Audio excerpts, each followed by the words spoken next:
Memento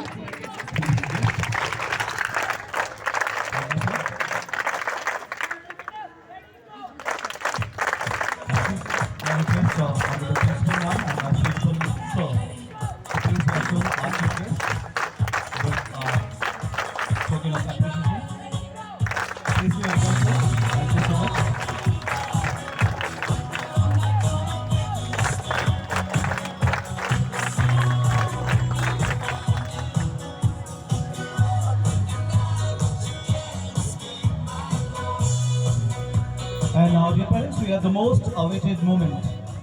मैंने जब sir के बारे में कुछ बोला था तो बहुत सारी चीज़ें मैंने कही थी और ये महान व्यक्तित्व जो आज हमारे बीच में है, अब आइए सुनते हैं सर क्या कहना चाहते हैं। Please sir, please.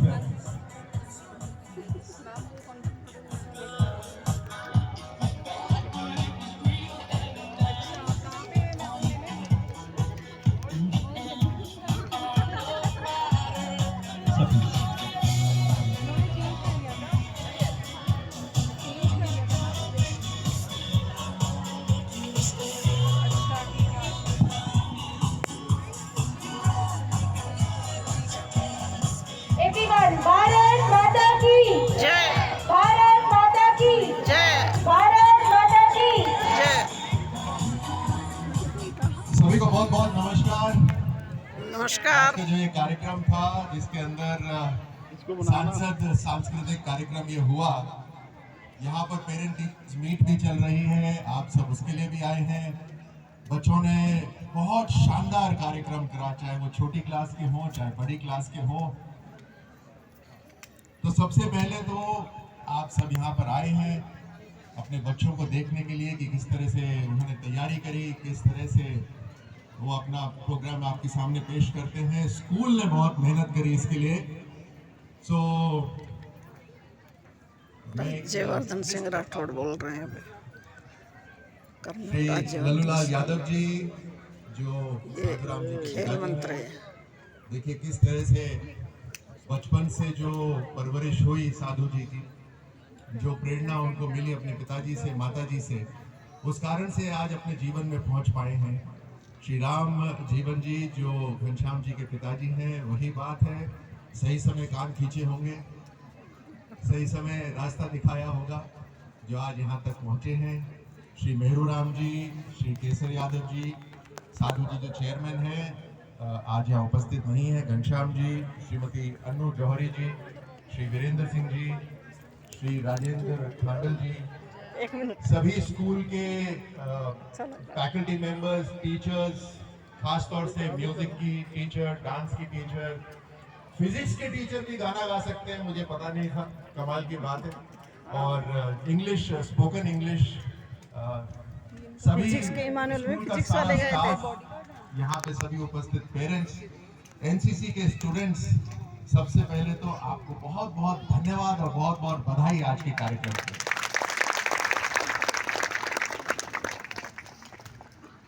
आज मनोरंजन भी हुआ, बहुत शानदार गाने भी हुए, उस पर नृत्य हुआ, अलग अलग राज्यों की वेशभूषा, वहाँ के जो डांस परफॉर्मेंस हुई, साथ में 11th क्लास के जो स्टूडेंट्स थे उन्होंने देश के अंदर जो अलग अलग योजनाएं बन रही हैं जिससे देश आगे बढ़ रहा है उसकी जानकारी हम सबको दी। उन सब ने जब इसकी चर्चा करी होगी आपस में तो खूब हंसी मजाक भी हुआ होगा, कोई नई बातें भी आई होगी। और देखिए शिक्षा केवल किताबों से नहीं होती, आपस में जब बात करते हैं तो वो बातें इनको ज्यादा याद रहेंगी।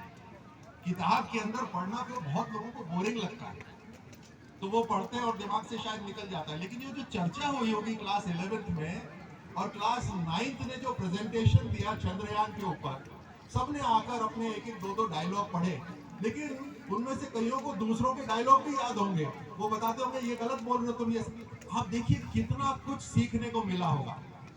तो जीवन के अंदर शिक्षा केवल किताबों से नहीं होती, बल्कि इस तरह के एक बड़े इंटरेस्टिंग एंटरटेनिंग माहौल के अंदर जो शिक्षा होती है ना, वो जीवन में ज्यादा याद रहती है। तो उसके लिए मैं बहुत बहुत बधाई देना चाहता हूँ क्लास 11th को, 9th को उनकी प्रेजेंटेशन के लिए। वो जो बच्ची आई थी जिसमें 4 बच्चियां आई थी, कल रात को ही उनको प्रोग्राम दिया गया कि ये बोलना महिलाओं के लिए देश की सरकार ने क्या क्या करा। देखिए स्टेज पर आना एक रात पहले तैयारी करके हिम्मत वाला काम है या नहीं? हिम्मत वाला, यस। हम में से बहुत लोग शायद आने को तैयार नहीं होते, हाँ, लेकिन वो आए और उन्होंने प्रेजेंटेशन करी। हमें तो खूब आनंद आया उनको देखकर, और उन्होंने पहली बाधा पार कर ली है। यानी अगर तैयार नहीं भी हो तो भी भरोसा होना चाहिए, विश्वास होना चाहिए और आगे बढ़ने के लिए हिम्मत होनी चाहिए। बहुत बढ़िया। उन बेटियों को भी, फिर वो छोटी छोटी बच्चियां थी जिन्होंने लास्ट के अंदर क्लास 1 की थी वो शायद, बहुत बढ़िया शानदार। मैं देख रहा था म्यूजिक टीचर, डांस टीचर इतना प्रोत्साहन दे रहे थे सामने से। यही एक जरूरी है बात। आज का जो कार्यक्रम हुआ सांस्कृतिक कार्यक्रम, उसका बेसिक लक्ष्य यही था कि सभी स्टूडेंट्स अपने टीचर से सिर्फ पढ़ाई की बातें ना करें, एक अलग अंदाज में भी एक दूसरे से इंटरेक्ट करें। बहुत सारी बातें होती हैं जो टीचर्स को स्टूडेंट्स के बारे में पता चलती है जब वो एक साधारण सा इंटरेक्शन होता है। नहीं तो जब किताब का ही इंटरेक्शन होता है तो मेरे जैसे तो बेचारे पीछे रह जाते हैं। तो अगर नॉर्मल इंटरेक्शन हो तो मेरे जैसा आगे आ पाता है।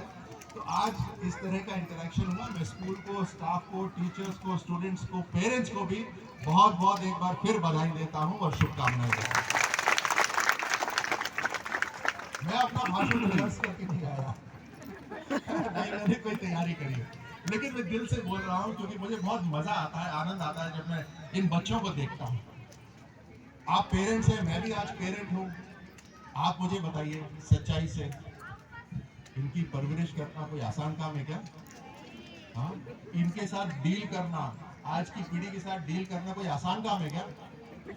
हमें तो किसी ने कोई सिलेबस ही नहीं था इसका, नहीं।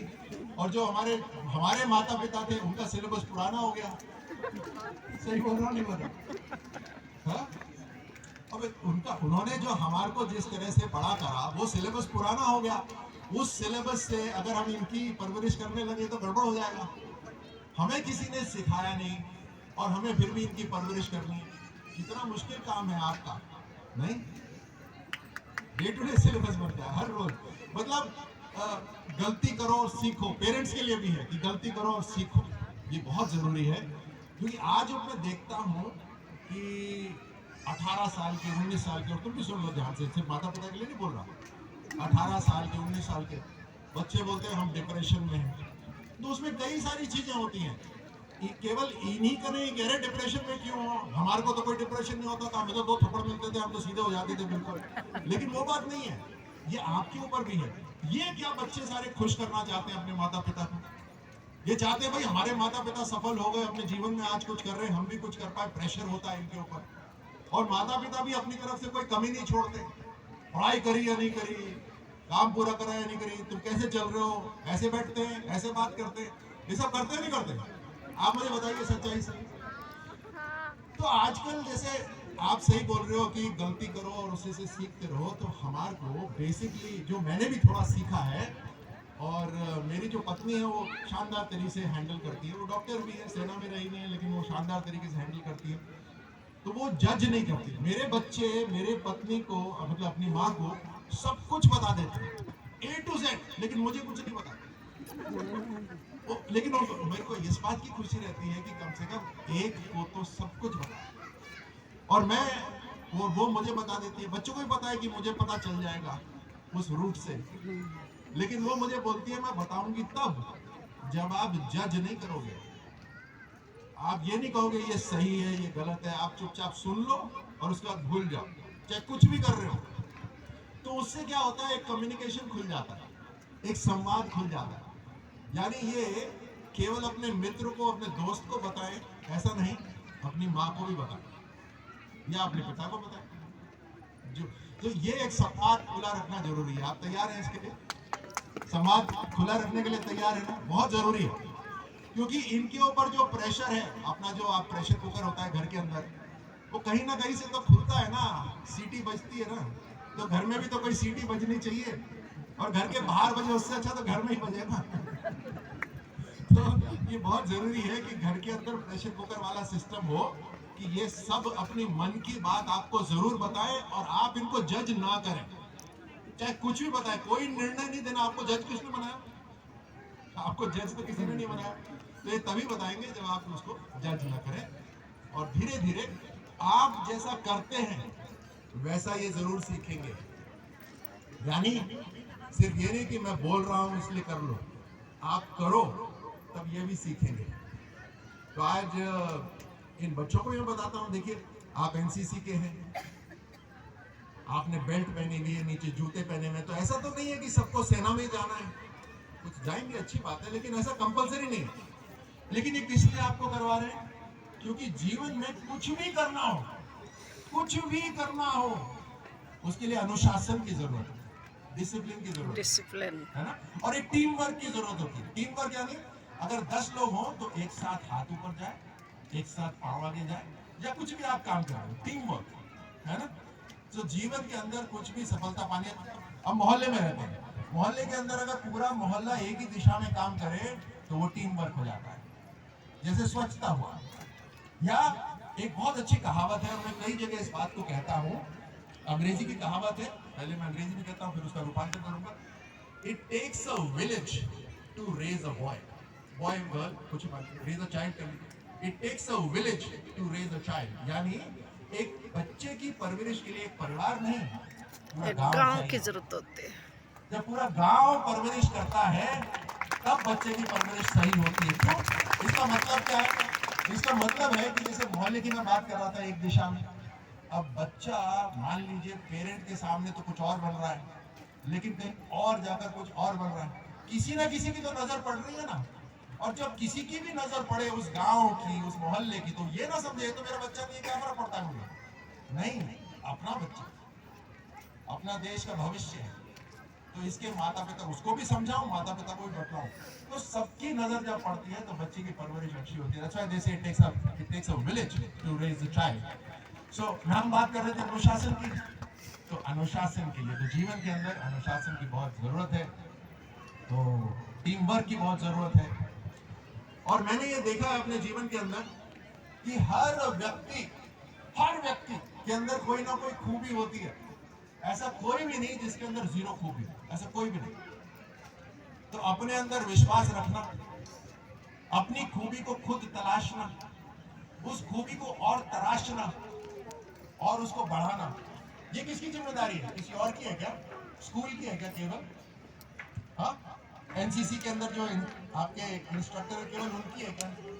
फाइनली तो हम अपने लिए खुद जिम्मेदार है, नहीं? तो ये हमारी जिम्मेदारी, ये जो टीचर्स है ये तो बोनस है, स्टाफ है, टीचर्स है, बोनस है, लेकिन फाइनली जिम्मेदारी हमारी सबकी है। सो आज के कार्यक्रम के लिए बहुत बहुत धन्यवाद, बहुत शानदार कार्यक्रम, खूब आनंद आया। आपने स्वच्छता की बात करी, और जब यहाँ पे गाना बज रहा था, क्या था वो, सुनो सुनो दुनिया वालों, सुने गौर से दुनिया वालों, हाँ आइएगा था, बुरी नजर ना हम पे डालो, आगे चाहे जितना जोर लगा लो, सबसे आगे होंगे हिंदुस्तानी, होंगे हिंदुस्तानी, सबसे आगे। सिर्फ गाने से नहीं हो सकते ना, लेकिन ये जोश दिलाने वाला गाना है, सबसे आगे होंगे हिंदुस्तानी। तो सबसे पहले हिंदुस्तान का हिस्सा कौन सा है? हाँ, आपको। एक एक व्यक्ति जब मजबूत होगा, एक एक परिवार जब मजबूत होगा, एक एक मोहल्ला, एक एक प्रदेश जब मजबूत होगा, तभी तो पूरा हिंदुस्तान मजबूत होगा, है ना। और उसके लिए जैसे प्रधानमंत्री जी ने कहा कि स्वच्छता रखनी है, तो ये आपके अगर जहन में आ जाए, आपके दिमाग में आ जाए कि हमें हर जगह सफाई रखनी है, तो घर भी साफ रहेगा, मोहल्ला भी साफ रहेगा। कहीं कोई गंदगी करता है उसको प्यार से बोलो ना कि अंकल आपने ये यहाँ क्यों फेंका, ऐसा नहीं फेंकना चाहिए, और उठा के आप डाल दो, वो जिंदगी में कभी उसके बाद कहीं बॉटल नहीं फेंकेगा, मैं बता सकता हूँ, है ना। तो एक इस तरह का परिवर्तन लाना बहुत जरूरी है पूरे देश के अंदर। अब जैसे चंद्रयान 2 फेल हुआ, लेकिन एक आत्मविश्वास था, देश के प्रधानमंत्री में आत्मविश्वास था, उन्होंने देश के साइंटिस्ट के अंदर आत्मविश्वास करा कि अपने आप पे भरोसा करो, देश की जो ताकत थी, रिसोर्सेज थी, वो उनको दिए, और आज हमारा एक उन 4 राष्ट्रों में से एक हो गया जिसने मून के ऊपर, वो भी, और पहला राष्ट्र हो गया जिसने उसके दूसरे छोर के ऊपर अपना चंद्रयान वहां पे लैंड कराया। तो ये सब आपको भी इसके लिए बहुत बहुत बधाई। सेल्फ कॉन्फिडेंस, आत्मविश्वास, वो सबसे जरूरी है, सबसे जरूरी। और वो तभी आता है जब आप अपने मित्र बनोगे। पहले आप अपने खुद के मित्र बनोगे। पहले आप खुद ही के अंदर कमी ढूंढते रहोगे हर समय, तो आपको अपने से ग्लानि होने लग जाएगी। फिर आपका दोस्त कौन होगा? आपका दोस्त ही सोचेगा तो खुद पे ही कॉन्फिडेंस नहीं है, ये तो खुद ही की कमी निकालता रहता है, तो मैं भी कमी निकालूं। तो सबसे पहले अपने अंदर, हर एक के अंदर खूबी होती है, उस खूबी को ढूंढिए। आज नहीं मिल रही तो कोई कल मिलेगी, कल नहीं मिली तो परसों मिलेगी, कोई चिंता की बात नहीं है, लेकिन मिलेगी आपको। जीवन के अंदर अलग अलग समय आता है कि कोई 17 साल पे हीरो हो जाता है, कोई 27 साल पे वो हीरो होता है, कोई 37 साल पे होता है, कोई उसके बाद होता है, लेकिन अपने जीवन में हीरो जरूर बनता है हर व्यक्ति, चाहे लड़का हो या लड़की। तो अपने आप में खूब विश्वास रखिए और आप सबको एक बार फिर बहुत बहुत धन्यवाद, बहुत बहुत शुभकामनाएं। मैं माननीय प्रधानमंत्री जी को धन्यवाद देता हूं कि उनका ये सोच था कि इस तरह के सांस्कृतिक कार्यक्रम कराइए, ताकि एक एजुकेशन जो है, शिक्षा, वो केवल हमारी किताबों तक, क्लासरूम तक सीमित ना रहे, बल्कि एक एंटरटेनिंग माहौल के अंदर बच्चों की शिक्षा हो, एक दूसरे से इंटरेक्शन हो। इस तरह के उनकी सोच थी। ये हम दूसरे स्कूलों में भी करवाएंगे। जो वॉलंटियर करेगा स्कूल, वो स्कूल में कराएंगे। स्कूल को भी इससे रिकग्निशन मिलता है, बच्चों को भी इससे रिकग्निशन मिलता है। बहुत सी कला ऐसी होती हैं जिसके अंदर वो सिंगिंग में बहुत बढ़िया हो, एक्टिंग में बहुत बढ़िया हो, स्क्रिप्ट राइटिंग में बहुत बढ़िया हो। आजकल जीवन के अंदर बहुत सारे रास्ते निकलते हैं, तो ये जो हुनर है, ये जो टैलेंट है, इसको कहीं ना कहीं मंच मिलना चाहिए।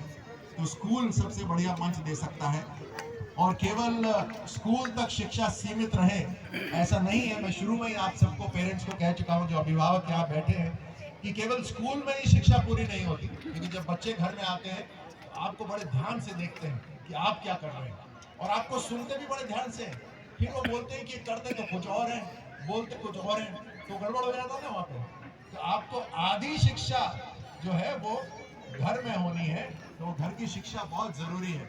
तो घर के अंदर यहाँ पे स्कूल का फाउंडेशन हो, और उस फाउंडेशन से आगे चलकर आप विशेषज्ञ बने। ये तो बेसिक है, बेसिक फाउंडेशन हमेशा चौड़ी होती है। नहीं, कोई बिल्डिंग बनती है तो उसकी जो फाउंडेशन होती है वो चौड़ी होती है ना। ये अभी जो आपका स्कूल में जो समय है, ये फाउंडेशन है। इसमें आप फिजिक्स भी पढ़ोगे, इंग्लिश भी पढ़ोगे, ज्योग्राफी पढ़ोगे, हिस्ट्री भी पढ़ोगे, सब कुछ पढ़ोगे, एक दूसरे से बात करोगे, तो फाउंडेशन आपकी बड़ी हो रही है। दूसरे राज्यों के बारे में जानोगे, दूसरे देशों के बारे में जानोगे, फाउंडेशन बड़ी। यहाँ से जब आप अपनी इमारत ऊपर खड़ी करनी शुरू करोगे, तो बाद में कहीं चलकर आपको स्पेशलाइजेशन करनी पड़ेगी, बट वो स्पेशलाइजेशन बाद में आएगा।